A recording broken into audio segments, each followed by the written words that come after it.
Have you heard of government contracting but not sure what you need to do to break in? Have people told you that you can't make big money without a college degree? You're ready to dive in but want to understand the intricacies and compliance you need to get past? In this episode, we're peeling back the layers of government contracting. Chanel Rose will show you the basis of getting started to the intricacies of securing and sustaining contracts. Whether you're a seasoned business owner or an employee looking to pivot into this lucrative field, Chanel's insight will help you break in. She'll debunk myths, share actionable insights, and reveal how you can navigate. She'll debunk myths, share actionable strategies, and reveal how you can navigate this without a college degree. I'm your host, Junaid Iqbal. I'm a certified career coach and professional resume writer. I've written over 600 resumes for people in high school to the C-suite across all industries. With over 290 recommendations at the bottom of my LinkedIn profile, I'm also the founder of nodegree.com and on a mission to show that a college degree isn't necessary for success. I interview people who will share the strategies to break into the top careers without the crushing debt. Tune in to unlock the secrets of government contracting and explore how it can launch your business or career to new heights. Evolving, growing and knowing, wisdom is flowing. If you didn't know, now you know where I'm going. Welcome to another episode of the No Degree Podcast. I want to personally thank you for tuning in and supporting our show. If you haven't yet, hit that follow or subscribe button. I encourage you, don't keep this to yourself. Share these inspiring stories with your friends, invite them to subscribe, and connect with us on social media. So today I have on Chanel Rose, a government contracting expert, and we're going to give you the A to Z of government contracting, whether you're an employee, whether you have your own business. Before we get started, do you mind giving a brief intro of yourself, Chanel? I don't know anything about myself. I'm just kidding. Oh, wow. I'm just kidding. It always confuses people when they say that. My name is Chanel Rose. That's my real name. And I am a native South Side of Chicagoan. I have to make sure people know that. Yeah? If you know anybody from Chicago, that's our favorite subject. Yeah. So I've spent most of my career doing something government related or government adjacent. So I worked in politics. I was a political fundraiser. I've ran and won several state level political campaigns. And I got my start in government contracting straight out of college. What I like to call myself is a revenue architect. And what I do is I help businesses build revenue generating systems inside of their business. And government contracting by far is the most consistent, most reliable, most stable form of income you can have for your business. And so it's definitely something that I prepare businesses for if they're serious about generational wealth, sustainability. That's who I am. And that's literally what I do all day, every day is talk about how can your business make money? So what is government contracting? Oh my goodness. Okay. So I always separate these two. So government contractor is usually somebody who has a contract with the government for a specified job. They get up, they go to work every day, they come home, repeat, wash, rinse, repeat, right? Government contracting is more project-based work, and you're usually a piece of a bigger project. A great example of that would be you work in tech and your company is responsible right now for the ATS system. Right now, the government's looking for ATS systems. That's the applicant tracking systems that HR uses. And so they have a bunch of contracts for ATS systems to come in. Now, that is a small piece of a giant hiring process. And so your company will be responsible for that tiny piece of it and everything that comes underneath that. So implementation, auditing, editing, all the things that go into an ATS. So that is you essentially taking on the piece of a larger project as a company and seeing it through from beginning to end of the contract. That is good to know. Now, what are some initial things people need to know about government contracting? Oh, can I start with good news or great news? Good news, yes. Let's start with good news. Good or great? What's good or great? Let's go to good to then great. Okay. So the good news is that the government is constantly looking for people to hire, and there is no shortage of funding for any projects at the moment. Okay. The great news is that the government buys anything. Okay. I know you're sitting there going, anything? Let me tell you. Porta potties, kidney beans, tech. A bunch of the mid-sized cities are rebranding. Universities buy literally everything. There's a university here in Illinois. They have a $6.9 billion budget. It's like a small city. okay? And they buy everything. So the great news is that the government literally buys everything. The good news is that they aren't running out of money. So there's a place for you inside of the government. That is the number one thing I want you to know, is that if you're thinking about doing it, you should. Now, what's the great news? Oh, the great news is that right now, in any part, there's unlimited earning potential. So if you're somebody, for example, who's been looking for a job, this is the best thing. This is what I love. Okay, as somebody who was not like, I was a good student because I learned Yeah. fast. I was never really a good student. Conversely, I was not very good in corporate America. I was great at my job, but it just wasn't fulfilling. Yeah. The great news in government contracting is that you can hold as many contracts as your company can sustain. So unlike if you go get a job at, like, I don't know, Amazon corporate, you have that single job. You cannot work at Amazon corporate and get a part-time job at the Amazon warehouse. They would not Yeah. allow that to happen, right? Here's the thing though, as a person, you can have a janitorial company and get a contract. You can have a marketing company and get a contract. You can have a construction company and get a contract. And there's nothing prohibiting that from happening unless there's some strange non-compete thing going on, which I've never seen. So the great news is that it's unlimited earning potential, and it's unlimited opportunities for you. So if you decide to go in one direction, there's nothing that says you have to niche down and stay there. You can get really good at janitorial and then say, you know what, I actually love marketing. My background's in marketing, and you can pursue marketing. And there's nobody sitting around going in the HR office going, absolutely not. Like, you can do it all. Now, what are some things that people need to know to get started? Because do you need to have a business? What if you're an employee of a company? Are there certain skills that are favored? How do people even find these contracts? Ooh, all the questions at once. Yeah, but you take your time. You take your time. So the first one, what was the first question? What do people need to know to get started, right? So I want to walk you through a process. Step one, you need to establish your business. You need to get your LLC, EIN, LLC, S Corp. You need to be an established business. Right after you do that, you get your EIN from the IRS. Right after that, I want you to go on GoDaddy, somebody, buy a domain name, okay? And when you're buying your domain name, get an email address. You cannot be I am a plumber at gmail.com. You can be Chanel at iamaplumber.com, right? Yeah. You need to have a business address, and you need to have a website, because what they will do, the government is in like 1999 firmly. Yeah. Okay. 1997. They're going to go on your website. And if your website is you selling water bottles and you don't have anything that lets them know that you actually make eyeglasses, they're going to assume that something is not right. So Yeah. you need to have a website. And even if you make water bottles and eyeglasses, that's cool. But it needs to be on your website. And you need to have information about you and any employees or some contractors that you plan to work with.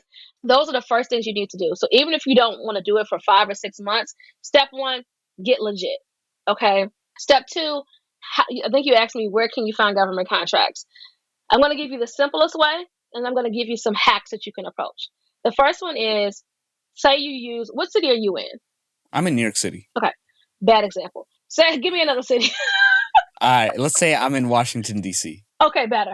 So I'm going to explain why New York is complicated for this. So I want you to type in Washington, D.C. procurement.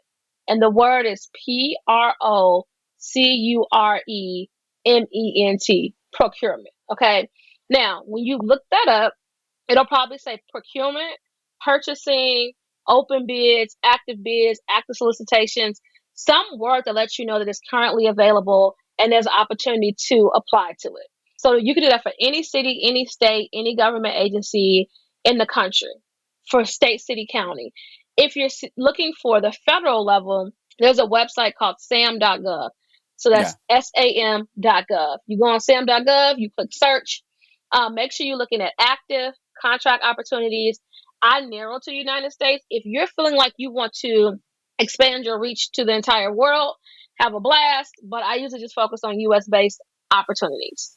And those are the two places where you can find the opportunities. Now we know how to find these opportunities. How do you actually set yourself up so you can get these opportunities, right? You can't just say, hey, I want this contract. Please give it to me. I have 10 eyeglasses in the back of my car. How do you set yourself up for success so that you can set up these bids? Because a lot of people think they see this $10 million contract and they think, oh my God, I'm going to get it. And a lot of people don't realize that people can get bankrupt off a government contract if they don't have the right infrastructure. Right. Because I know people in the space and how people get bankrupt. Let's say I sign a $10 million contract. Now, in that contract, I need to have 40 people, whatever, X number of people who deliver service. The government doesn't pay me. They pay in a set schedule. So now I have to get these 40 people doing work. And let's say my paperwork's not right. I'm not doing things right. I don't get paid. Now I'm the hook for this. And now I can't fulfill the contract because these people are not going to work without getting paid. So there are certain things you have to know to set yourself up so that you do it right. So, number one, if you are not in a financial situation that allows you to be whole and pay your employees, if you have good credit, here's what I recommend. And this is why, if you have a job, this is perfect. I want you to, first of all, take a hard look at your finances. If you own your home, you have equity in your home, pull the equity from your house, okay? Don't get the loan, get the home equity line of credit, because the home equity line of credit has a 10-year draw. What that means is for 10 years, you can pull the money, pay it back, pull the money, pay it back, pull the money, pay it back, okay? You need to do that today, okay? While you have a job, your credit is good, do that today. That's not free game for anybody. If you are an executive, I don't care where you are in your world, get you a home equity line of credit for your house and keep you a home equity line of credit for your house for the entirety of owning your home. I'm going to give you a sidebar, but a quick hack for life. You have credit card debt. Before you sell your house, I want you to take that home equity line of credit, pay off all that credit card debt. When you sell your house, you've eliminated your credit card debt from that 20-30% interest for something that's like 8% interest. Do it. Okay. That is my life hack for you when it comes to money. If you are in a position, get a personal loan. Okay. You know how much that loan is going to cost you, because prior to submitting that bid, people had to tell you how much they were going to pay, wanted to be paid. You've made some sort of agreement to pay them at a cadence of once a month, every 2 weeks. You have to get really clear, and you have to assume, right? There are net terms, and net means this amount of time, net 30, net 60, net 90. Most government contracts are net 30. Some of them are net 60. I've seen net 120. Okay. Yeah. And so what that means is that most of the time you work that amount of time and you have to wait that amount of time to get paid. In order to mitigate that, if you don't own your home, you should be looking at getting business loans. Bank of America has programs where they lend against, this is a short version of this, where they lend against government contracts. I can't think of the program name, but you should Google that.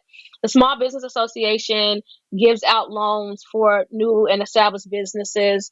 There's also factoring companies that will literally give out loans based on the contract. So there are people and circumstances that will lend to you. I think that what he spoke to, the failure was in not being proactive about making sure you can insulate yourself. So I just gave you free game on how to fund your business. I usually don't even talk about that, but that is how do you fund your business? That's how you fund your business. And I guess since we're here, you should establish business credit from the very beginning. If you have good credit, get credit cards. You don't have to use them, get credit cards. And the thing about business credit that's different from personal credit is that you can get $150,000 in business credit under over 5 cards. It's not a big deal. So some of the ones that like lend, even if you don't have the best credit, Capital One is a great card that will lend to you if you don't have great credit on the business side. But you need to get your business established, and you need to be consistent and deliberate about building credit in your business. So much so that even if you don't need a loan, go get a loan for your business. If you've been established for 2 years, 3 years, 5 years, go get a loan. Even if it's just $10,000, take the loan. Put it in a bank account, pay it off. Buy something for your business. It is an absolute mistake to think that carrying debt for your business that makes you money is a negative, right? Yeah. And I love what you said of how you really need to get your financials in place, because especially if you're in business, you need to purchase equipment. You need to do X, Y, Z. For example, when I had a business, since I had credit, I paid my workers through that credit, and I would get paid like 3 weeks later from the company. Had I not had that credit, I would not have been able to make the 10 to 20, 30K a month in that business. Yeah. Because, so many people are so short-sighted. They think like, oh, I'm not going to take on any debt. I'm not going to. Look, if you take on things the right way and you have a proper business plan and you know how to do it, you have savings, you have to start these things way earlier. It's like if you have bad credit, you don't have a line, just realize that these things are not instant. You did give a lot of things that were, hey, quicker ways, but you also want to make sure that if you build a good credit, now the loans that you get are at lower interest rates. Yeah. You're saving a lot. So I really appreciate that. And I just want to make sure that people, they're smart about this, that they do it the right way. And the other thing is that sometimes you can get smaller contracts where if you don't even have any of that, where you're the one actually doing the work. And then you have to be in a position where you can wait 30 days for that paycheck. But once you start putting yourself in that position, because I'm pretty sure the ones that are net 120, they also pay a lot. Yeah. But you also need to have the funds and the lines of credit and all that to even handle those terms. And they pay slow. I mean, I just want to be very clear. Are you frustrated with your job search? Are you sending out resume after resume with no callbacks? If so, I have some good news. After 3 years of helping over 400 people land jobs at places like Meta, HubSpot, Google, Twitter, Amazon, Tesla, Disney, Sony, I created a course. In the Get Your Dream Career course, you'll discover best practices for creating a resume that stands out, and you'll also learn how to optimize your job search. It covers every aspect of the job, including resumes, application strategy, networking, LinkedIn profile optimization, interview guidance, and salary negotiation. You will also get a behind-the-scenes view of how recruiters use LinkedIn to find candidates. And of course, you'll get resume and cover letter templates. Get one step closer to your dream job. Sign up at the link in the notes below. So I'm not somebody who likes payment plans for my business. You can finance my services for no interest through different programs, but I don't really do payment plans. And the reason why I don't do payment plans is because the default rate, and this is me being very transparent, in 2022, I had almost $40,000 in payment defaults from payment plans. Okay. So for me, payment plans aren't a good fit for a small service-based business. You live and you learn. I now let people finance. I make more money. I get my money faster. I get all my money up front. It's a smoother, easier transition into business, but you live and you learn, right? And so the same thing is true like with the government contracts. I was in a government contract and they were furloughing. So I think I got paid like in January or February or something, and I didn't get paid again for the summer, and didn't get paid again until around Christmas. And I think thankfully I didn't really have any debt. I wasn't the person who I was with at the time was like paying all the bills in the house. So I was out here living in la la land. I didn't even care, right? But also, most people don't have that security net to be able to not get paid for 6 months. But you need to know going into it that even if you have a small contract that's like $150,000, $200,000, don't go into it unless you can say for sure, I'm okay with not getting paid for 3 to 6 months. That doesn't always happen. Because there are things that you can put into your contract, like a prompt payment clause where you give them a discount if they pay you on time or pay you early, right? But still, I mean, sometimes the federal government, for example, will furlough. And they will furlough for quite a bit of time. And last year, we thought we were going to get into a situation where there was going to be a shutdown. And if there's a shutdown, you think they're going to pay you first instead of paying their employees? No. You have to wait. And if they they'll do like a provisional budget to keep people necessary personnel paid, and then everybody else gets paid after that. You have to be in a position to wait. But I will say, and this is something that like is a rule of thumb, you asked me this question, I didn't really address it, and I want to address it here really quickly. Network. Okay. In every city, state, town, county, there is procurement events. Go. And there's probably a procurement event in one way or another in your industry. Go. Why? Because you'll meet somebody like me who'll be like, oh, babe, the city pays slow, or the county pays slow, or the state pays slow, or education plays slow, or transportation plays slow. And you'll know, okay, I just applied for this $1 million contract. I got this $1 million contract, but maybe I get paid once a year, right? Yeah. And you may need to say, I can't do that because you didn't bring this part up, which is if you default. So you mentioned not being paid. The piece you did not mention was when you don't pay your people, I want you to know the first call they make is to who you have the contract with, because you've already told them the state of Illinois didn't pay me. So they're going to call the state and say, hello, I'm working for John Smith and John Smith did not pay me. And they're going to be like, wait, like, why didn't you pay your people? And that is grounds for contract termination. And if you consistently not pay your people, you can lose your contract. And the thing about contracting is that the people who get into those administrative positions stay. So they all know each Forever. other. Right. They stay And forever. so I'm not going to say, I want to make sure I say this properly.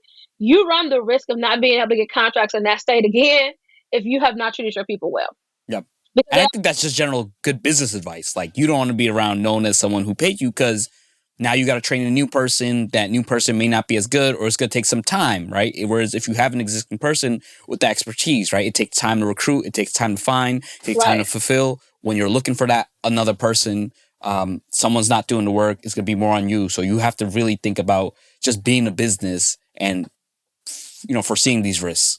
Yeah, and it's like accountability. That's another really big thing. So knowing that it's okay to say no to a contract, even though you may really want it. There's plenty of contracts out there.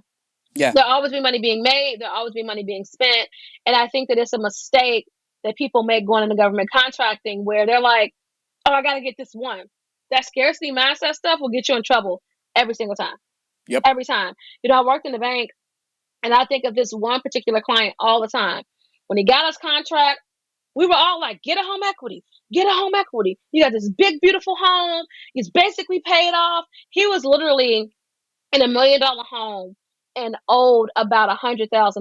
Okay. Yeah. And it was $1 million when he had purchased it because he had never refied. He had some crazy rate, like 2%. And so we were like, fam, like, go ahead and like see this through, get this home equity. He's like, I don't want to do that. And then he got into his contract. It was a giant contract, once in a lifetime opportunity for him. And that's how he felt. And then within like 6 months, he came back around, desperate for a loan, was about to lose his house. He was like, had literally his car had been repossessed because he needed to be able to pay his people. And then they kept complaining about him not paying them. And ultimately he lost his contract, he lost his house, and he lost his car. Right. Wow. And I think about him often because God, if he just would have got out of his own way, if he just would have got out of his own way. And I remember when that first money dropped, I called him. I was like, you've got to get this home equity, man. Like, and I said to him, I was like, do you have this money somewhere else? He had taken a loan out against his pension. He spent his 401k trying to keep that loan. And now this man who was like towards the end of his high income earning years, the bubble had bust on him, lost his house, like lost everything just by not being proactive. And so I'm really consistent and deliberate when I talk to folks about what do they need. Do you need capital? Like if you're doing a marketing one, probably not, right? If you're doing something like IT related, probably people will wait, right? Yeah. But I think it's a mistake to not think that you don't need that capital to take good care of yourself. Yeah, and you just never know what happens, right? In good times, things are good. And thing about business, and you've probably seen it, the highs will be high and the lows will be low. And if you can't handle the lows, you'll never get to experience the highs. And I've seen great businesses go out because they didn't prepare for that rainy day. They didn't think ahead. And, the once in a lifetime opportunity, the thing is, okay, you get it. Are you prepared for it? Are you prepared to deliver? Yeah. Because if you're not and you lose it and you mess it up, now he's probably set himself back. Like, okay, he got this 2% interest rate. We're not going to see that for some time. That house, he probably can't even get it at the same price that he bought it at. It's probably a lot more. So now it's like to build back up can take some significant time, especially depending on where the market is too. Yeah. But there's a lot of positives, right? So he was my one client. And I want to make sure I shift the paradigm in the right direction, which is that like, specifically for minorities, right? When you think about like Black wealth and where it is, most of it's in like that DC, Maryland, Virginia area, right? A good chunk of those people are government contractors and are in government contracting. So when you think about wealth absorption and how to like upward mobility, generational wealth, stability, especially for minorities, it's in government contracting and being government contractors. So the money is there, the stability is there. Most people get into government contracting walk away because they want to. It's not because they defaulted. It's not because something negative happened. The government pays most of the time. And the governments that don't pay, you know that they don't pay. Like there's a town that I can think of right now that consistently does not fulfill their procurement contracts and they get sued all the time. And then the insurance pays. That city though is like borderline bankrupt anyway. It's new. People just keep signing up to work with them because it's easy to get the contract, right? And so I share that with you to say that most of the time the governments pay. You've never heard of like JP Morgan suing the federal government for failure to pay a contract. Yeah. You've never heard of Amazon suing, some government agency because they didn't Yeah. fulfill the contract. Do you know why? Because they pay, right? Yeah. Like, there is no big company or millionaire or billionaire specifically, that doesn't have a stronghold of their economic vitality that isn't rooted in the government contracting.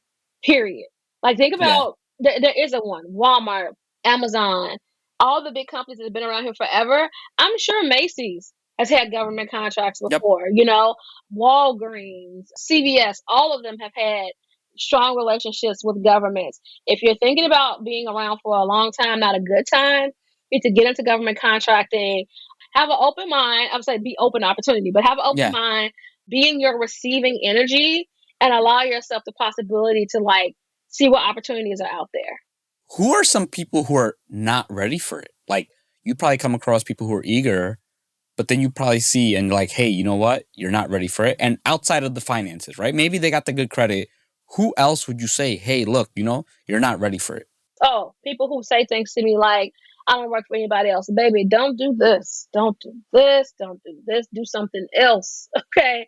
Because being an entrepreneur in general is from going from one boss to thousands of bosses. Yeah. Okay? People who don't want to invest in themselves. So what I mean by that is, if you're somebody who feels, perfect example, if this is you got to do some work. So if you're one of those people who doesn't get their groceries delivered because you don't want bruised fruit, or you don't want them to pick up the wrong thing, that level of needing to control into those details is not a good fit for government contracts. Here's why. If you can't get your cornflakes delivered and save yourself some time, then you're going to have a hard time outsourcing when things need to be outsourcing. You're going to have a lot of friction in your growth phase, and you're going to have a whole lot of trouble of getting people to want to invest in you when you refuse to invest in other people. Sorry to cut you off. I've seen that mindset where it's like, hey, I want to charge 500 or whatever. I want to charge 200 an hour, 300 an hour, 400 an hour, 500 an hour. Would you ever pay someone that? They're like, no. So it's like, how can you charge that when you would never pay someone like that? That means you don't believe any service is valued at a certain level. Now, I'm not saying just go pay someone $500. Right. Make sure you're getting your money's worth. But at the end of the day, as a business owner, you have limited time. Time spent. Hey, if you're spending, I had a business partner who wanted to do his own taxes every year and spend time. And it's like, what business owner does that? A business owner focus on selling. They focus on marketing. They focus on getting clients, right? They don't focus on things that they could easily outsource at a lower revenue. And it's one thing if that's a part of your business that you need to know. But if it's not, you can't do everything. The fact is there's limited time. And the fact is, even if you can do everything, your time is better spent elsewhere because you could spend that time getting clients. Like, let's say when you're getting clients, you're averaging $200 an hour, $300 an hour. Why are you doing some admin task or maybe some graphic design or something that you could pay someone $50 an hour? Because if you're generating $200 an hour, you could pay $50. Now you're still generating $150 an hour, as opposed to you're generating $150 as opposed to saving $50 an hour. One is a net benefit of $150, and there's a big difference. Yeah. So there's this thing that I say all the time in business. You need to figure out if you're reducing pains or adding gains. I'll give you a fine example of this.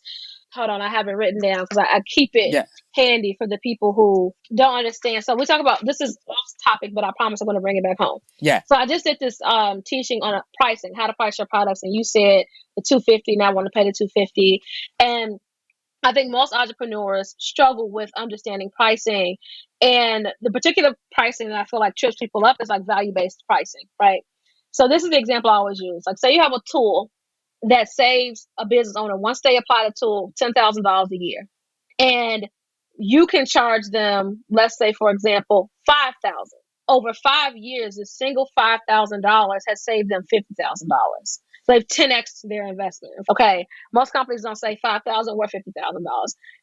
What I think trips people up is that that software can be $500, right? All in for you, it can cost you $500, and then you charge $5,000 for it, right? But you have to understand that with value-based pricing, and this is what messes people up, they just charge random numbers because everybody wants to make $1 million and don't really understand what that even takes on.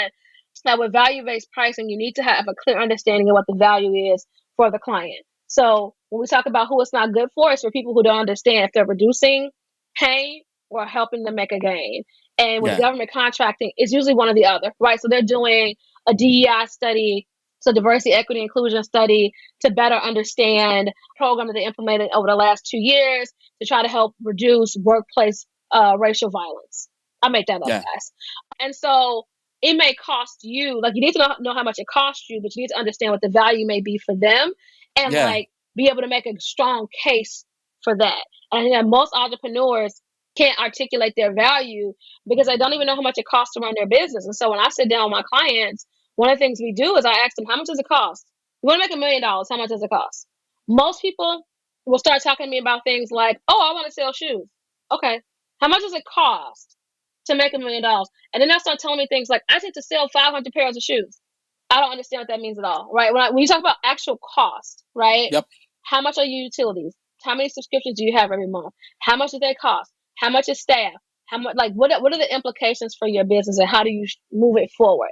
So the people who don't understand how much their business costs, it's not a good fit for them, because I can't tell you how many times I've sat down with $1 million companies who are in the red Yep. because they have no idea how much it costs them to be $1 million companies, and it's not worth it for them. They actually, if they streamline and became $700,000 companies, they have much larger profits. Yep. So And that's yeah, like, a lot of people don't really realize the margins, because it's like, let's say to sell those $1 million in shoes, and a lot of businesses, especially if they want to grow quick, they operate at losses, right? So to sell those $1 million in shoes, your cost may be $2 million. And that's why you really have to think about the long term, in that maybe you make it up in year 3. Some businesses take a while, right? And you have to think about how you're going to sustain yourself. I had a former boss, he invested $3 million. Now he got the money back, but it took him like a couple of years to get that money back, and he was operating at a loss because, hey, he had to invest in marketing, he had to grow the operations, he had to pay the utilities, he had to pay the staff, but it was worth it. But again, you have to think about, is it worth it? Can you wait 3 years to make money? What if things don't go your way? Can you wait years 4 and 5? Because sometimes you may have the right business plan, you may have the right thing. A lot of businesses, when COVID happened, it was, hey, market changed and they suffered. Whereas some restaurants had to shut down, but the restaurants that were able to adapt and the ones that stayed, they were able to really, grow and serve and, adapt with the times. yeah, I think you hit the nail on the head, right? Like, all the time when people start talking to me about $1 million, or when companies have grown that much and they start losing money and they can't figure out why, people start cutting off the money making activities. So they fire their administrative staff. Are you nuts? They're keeping the lights on. They're the ones Yeah. responding to emails, answering the phones, and like making your Yeah. life easier. Fire your, no shade to any company, fire your VP before you fire your assistant. Yep. Because the assistant is keeping the lights on, okay? Every single time. That's number one. Number two, increase your marketing budget, right? It makes more sense for you to decrease your office size and decrease your marketing budget. If your marketing budget isn't making you money, shift, pivot, try new things. I think one of the biggest lessons, and this is with government contracting, it's the same advice, right? Like, you have to be able to articulate your value. So somebody asked me what I do. In the beginning, I told you I help companies create revenue generating systems in their business. How does that happen? I'll either save you money, right? And we start with usually saving you money and then making you money. We create revenue generating systems over and over again. Sales is where I live. It's what I love. And so I know how to articulate that and apply it to any industry, right? Because I've worked in all types of verticals. And with government contracting specifically, it doesn't matter the type of government contract. If you were to ask me today, how do I articulate my value to a tech company? I'd be able to tell you. If you were to ask me that about transportation, I'd be able to tell you. There really isn't an industry that I can't tell you how they can benefit from me. And with government contracting specifically, you can be in the room with your dream client and you're so like stuck on the fact that you worked in tech as, a programmer, and you worked for a tech company, but the person who you're talking to might be a shoe company that wants to create a technology that could use your expertise. But because you've only ever worked and been a tech bro or a Texas, right? Yeah. Then you lose, like, your $1 million walks off the door because you don't know how to like articulate your value and make it match what people are looking for. So that's another person who is not going to be a good fit for government contracts, because you got to know all the time. Yeah, and a lot of people, like when I was speaking to a friend of mine who's in this, he's like, you have to know government rates, right? Because if you come in and you're like, oh, I'll build this for $10 an hour, they may look at you and be like, hey, how can you even deliver on the quality of service? Because you're so excited because you want to win the bid. And then the other thing is you may not and realize the other work and operations and the administration involved, and you may underprice yourself. So you really have to think about and know what you're getting Ooh, yourself into, because yeah. it's not like, hey, you got a job, you do your work, you get paid. It's like, okay, did you send the invoice? Did you do XYZ? Whatever you have to do to fulfill the contract. Are you in compliance? Are you doing that? Are you giving them updates, whatever they require? Because that's how people get in trouble. It is. And like, just even stepping away from that, it's just like the risk mitigation piece of being in business is something that I think that everybody learns the hard way in the beginning, Yep. right? They don't know how to mitigate risk. And honestly, I feel like the government, in my experience, has been very helpful and very patient with small businesses and new businesses with helping them get through their contract. I think the one person that you need on your team, if you don't have one, is an attorney. The good news is that most attorneys, even when reviewing your contract, will wait to be paid after the contract is paid. So that's good news. And I think that most people who you want to do business with understand that the government might pay a little slow. But I always say, like, make sure you have enough money to pay your people, and this is the math. All major holidays, period. So that's, in our case, Christmas and New Year's is one giant holiday. So you need to make sure you can pay them for Christmas so they can sustain themselves through New Year's. You need to make sure you can pay them through Thanksgiving. Halloween if they have kids. Labor Day, Memorial Day, 4th of July. I don't know why I always do that. Easter, this is a Christian country. So Easter, and to be equitable, I know people don't really spend very much in Ramadan, but Ramadan, Yeah. and then Hanukkah, right? Yeah. You need to be able to make sure that you're paying your people. You have enough money to pay your people through the holidays at minimum. Okay. So if you're trying to figure out what your baseline for savings is for your business, it's that. Because I promise you, no one will ever let you forget that they couldn't buy their kids gifts on Christmas. Yeah. Okay. And I'm gonna take this a step further because we are a Christian country, people in other religions will still do things for their children around Christmas so that their children don't feel left out, because that's how much parents love their kids. I'm not saying you don't have to if that's not your experience, okay? But I have friends who do things for their children around Christmas because little kids don't understand. Yeah. They're like, cool, yeah, I get it, but like, where's mine? All my friends at school got some. How come I didn't get some? So just being mindful of like systemic things in your business as well, but also like, honestly, government contracting is fun. I'm going to an event tomorrow. I'm looking forward to seeing all my people because I only ever see them at conferences. So tomorrow I'm going and I got me a cute outfit and me and my friends are going to take pictures. Like, it's a whole thing. My one friend, I have not talked to her since November. Okay. We haven't spoken to each other, haven't tried to speak to each other. We're going to see each other tomorrow. We've been texting all day. We have coordinating outfits and everything because we're excited. There's this entire community of people that love, support, nurture, endorse, refer. So when you're thinking about government contracting, I know we've done like the dark side, but I am excited to share with you that like you are leaping into a mosh pit of open arms, if that makes sense. If you know what a mosh pit is, you leap into a crowd of people with their arms open to catch you and love on you and support you and keep you profitable and add you to contracts. It is the best experience you could ever hope for. Sincerely. Wow, I absolutely love that. Now we got to go back. Why is New York City complicated? It's always important to know how some cities can get really complicated with these things because you have to be set up a certain way. Because New York City is boroughs. So so as to not confuse people who are not in New York City. So there's, Queens, Manhattan, Brooklyn, Harlem, and Long Island. No, right? Harlem's not a borough. Harlem is in Manhattan, right? Manhattan, yeah. Right. Yeah. So what's the other one? I always miss one. Bronx. The Bronx. And then Staten Island, but we don't really talk about that. Okay. I've been to the Hamptons, so I've flown into Islip. So no, that's Long Island. That's not New York City. What'd you say? Staten Island. Staten Island. Sorry, Long Island. You're right, Staten Island. Yeah. So never been there. Although Wu-Tang is from there, aren't they? Yeah. Wu-Tang is in Staten Island. I always mix them up. So those are the 5 boroughs, right?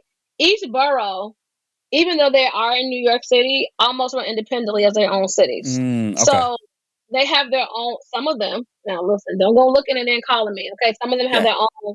They definitely have their own school districts, right? Yep. Some of them have like their own transportation sectors. Yeah. They all operate under one police department, but sincerely, they Yep. are in a union of a single police department, but they all have such different needs that Yep. I'm talking about procurement, y'all. Okay, literally just procurement. They have Yeah. different needs, require different things. So you basically a procurement opportunity to get cars for Brooklyn for Yeah. Department of Transportation in Brooklyn, but you may also see a separate one for Manhattan, right? Yep. And so your thought is that it's one New York City. It's yes, Mm. but no, No, and that's right? very important because you have to think about others, places in the country where have dense populations. When they have dense population, like in a small town, let's say in Arkansas, Tennessee, they may have a population of a few thousand. Whereas like that's like a New York City block, right? Right? Yeah, So you really yeah, have to really think about this. And Staten Island has different needs, different structure. They have, yeah. different just how they approach things and the budgets and all that, right? So you really have to think about all those things. And then Long Island is also its own thing. So no, that's very good to know. So it's like make sure you look up the specifics in the area that you live in. Now, Yeah. what are some other things that people should know about government contracting that we haven't covered already? You should look for a contract. The government buys literally everything. Kidney beans. I saw them buying wetsuits recently. I've talked to you about all the different things the government can buy. Here are some buckets, I think, sincerely. If you're in an industry where they are laying people off right now, you should be looking at government contracting like today. You should be actively pursuing a government contract today. If you're in an industry that's just sought after consistently, so medical, Yeah. law, again, tech, those are the three that I see a lot of. Or if you're somebody who is just like a busybody, okay, there's always janitorials. There's government contracts for paper shredding and document printing and document scanning and renting cars and buses and all these things. And so if you're somebody who is serious about making more money and you're looking for something a bit more long term and you can roll up your sleeves, you want to fill out the proposals, you want to figure it out, this is for you. I think specifically, this is for you, okay? If you don't, I forgot. The great thing about government contracts, there's pretty much never a college degree requirement. We didn't say that. Oh, we didn't say that. We are not doing the right work. Why we should have We're not. started We're there. not. Don't My worry. bad, I'll put it in y'all. the intro. I'll put it in the intro. Please, you don't need a degree for most contracts. They really are looking for, can you do the work, right? And I'm not saying if you have a degree it eliminates you. If it's like a medical director, you do need a Yeah. medical degree. If it's Yeah. a law thing, you do need a law degree. There's no negotiating against that. But if it's construction, tech, most people in tech don't even have a degree, right? Professional development, all the things. I don't think I've ever really seen an education requirement unless you know going into it's going to be an education requirement, like medical director. And then they're not saying you need to be a medical director. You also need like all these certifications. They just want like your continuing education to be up to date, like those type of things. But it's like a blue ocean of opportunity. So I think that's why I want you to know there's usually no degree requirement. There are some exceptions to this, but most of the time there is no like financial screening. So if you have trash credit, right, and you're trying to get this contract for paper shredding, they're probably not going to do a credit check for you for that. They do it for construction. On some of the larger contracts, they want to know, like, just so you know, right? Assets that you have, assets the business has, current contracts, current clients, any sort of outstanding invoices that you have. I see those come up in construction and transportation the most. They Yeah. come up in other places, but construction and transportation almost always there is questions about like, can you afford the contract? Because when you default on the construction contract, it Yep. It's is, a whole mess. it can be financially devastating to the government and the contractors around. Because if you can't do your part, you're holding everybody else up. It may ultimately end up with the contract getting delayed, stalled, canceled, that kind of thing. So those are only instances. So if you don't have the best credit, you didn't go to college, maybe admittedly you just have never been the smartest person when it comes to knowledge consumption in the traditional way, but you are excellent at what you do, or just good at what you do. The bar is Yeah. not Yeah. excellent. This You Yeah. should be applying for contracts. I didn't mention that, but you should know that. Yeah. Now, who has an advantage? Like, for example, if you're a project manager for a private construction company, do you have an advantage? Like, should you pursue those type of contracts, or what have you seen? Like the people who have success, what do they typically have in their background? 85% of government contracts have 5 or fewer applicants, which means that if you apply, you have a 20% chance of getting it. Let's assume that the average job has 300 applicants, and right now it's probably closer to 500. You have a 1 in 500 chance of making it out of that system to even get an interview. So you're going to take the 1 in 500 chance, or you're going to take the 20% chance. Like, that is where you should plant your flag. So what gives you an advantage? Doing the darn work. Doing the work, like networking, getting involved. The government has this thing called a forecast report where they'll let you know what type of contracts may be coming up. Read the report.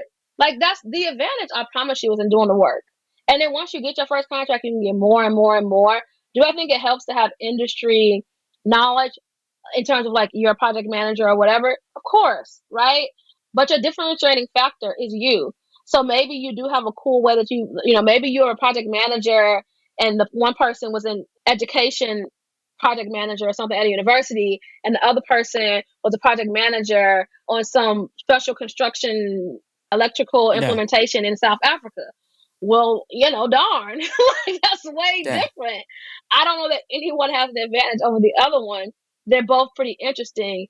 You're your differentiating factor. The thing you need to know is how to articulate your value to make yourself the most marketable. Yeah, no, that's very good to know. And again, you want to start doing research, you want to start networking, you want to start setting yourself up for success. Just realize that it doesn't happen in one day, but you need to start in order to make it happen one day. Absolutely. That is like my parting advice, is that the distance is you. So if you want to get a government contract, apply. And if they reject you, cool. Ask them why. Because getting that feedback will help you understand, is it that they didn't feel like you had the skill set? If you overpriced, underpriced, they'll tell you. So then the next time you do something different. I think the industry average is that 1 in, if you apply for 10, you'll get at least 1, is what the industry average is. That's still not bad math. Yeah. A 10% chance is still better than a 1 in 500 chance. Yep. And I know if you apply to 10 jobs, most people are not getting one interview. So definitely. So really want to thank you for your time. This was so informative. You brought in so much good energy. Looking forward, and just realize you're always welcome back here to support. How would people follow you and support you? So I am always on LinkedIn. My name is actually Chanel Rose. Look me up. I am there all the time, and I'll drop my email so he can share that with you as well. I'm happy to communicate. I, as a business, can help you figure out like how to articulate your value, how to bid to win is my motto, which is getting you into the government contracting space.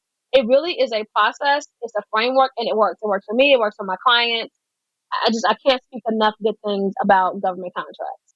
Thank you so much for your time, Chanel. It was a pleasure meeting you. You dropped so much value. Thank you. Bye. Keeps us evolving, growing and knowing. Wisdom is flowing. If you didn't know, now you know where I'm going.